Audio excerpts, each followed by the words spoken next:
Hi there, I'm Ben Mankiewicz. Welcome to TCM and more of 31 Days of Oscar. Every movie from February 9th through March 10th, the day of the 96th Academy Awards, will be either an Oscar winner or nominee. This evening, a lineup of Oscar winners for Best Cinematography. We begin tonight with a Western directed by John Ford. It's from RKO in 1949. John Wayne leads the cast of She Wore a Yellow Ribbon. You do not have to be an avid big-screen Western fan to appreciate the storytelling mastery of John Ford.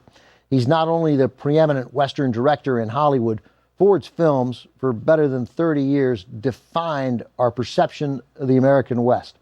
They still do. Every Western made now is informed by the look, the texture, the feel of John Ford's Westerns. Ford, though, was much more than a director of Westerns. He won 4 Best Director Oscars. No one else has more. 2 others have 3, Ford contemporaries William Wyler and Frank Capra. Yet not one of John Ford's 4 Oscars came for a Western. Still, Westerns remain his greatest legacy, and this one, with his most famous, frequent, and forceful leading man, John Wayne, is among his best.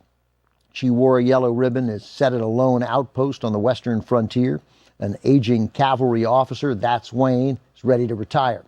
However, before he can hang up his boots and spurs, he's got to deal with a threat from Native American tribes. This marked the second of 3 films Ford and Wayne made together in a 3-year period, all of them about life in the cavalry. At the time, all 3 were considered solid Westerns, but not much more than that. In the years since, however, those 3 pictures, Fort Apache, She Wore a Yellow Ribbon, and Rio Grande, have had a renaissance, led in part by European filmmakers and critics in the 1960s who showed a greater appreciation for John Ford's artistry than American scholars. Today, the 3 films are considered Ford's cavalry trilogy. She Wore a Yellow Ribbon is the only one shot in color by cinematographer Winton Hoke, who won the Academy Award for Best Cinematography. We'll talk a bit more about Hoke after the movie. From 1949, also with Joanne Drew and John Agar, plus John Ford regulars Ben Johnson, Harry Carey Jr., Victor McLaglen, and Mildred Natwick. This is She Wore a Yellow Ribbon. There was only one place on earth John Ford wanted to make She Wore a Yellow Ribbon, in Monument Valley, located near the border of Arizona and Utah. Ford already had shot there several times. He knew the area well. Typically, Westerns at the time were shot in black and white, yet Ford insisted She Wore a Yellow Ribbon be produced in Technicolor, just as he had with 3 Godfathers a year earlier. It helped that he was John Ford.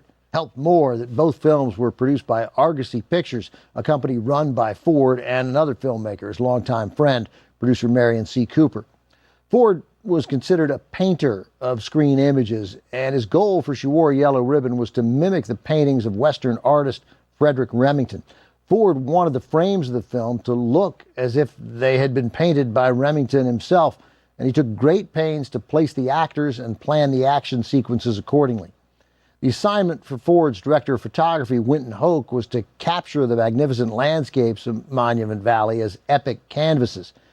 Despite some intense disagreements between Ford and Hoke along the way, Hoke succeeded in delivering on Ford's ambitious vision, and Hoke won the Academy Award for Best Color Cinematography. Coming up, from 1942, Tyrone Power stars in The Black Swan. That's next on TCM. Next on TCM, The Black Swan, then Phantom of the Opera, and later, The Picture of Dorian Gray. TCM never gets old.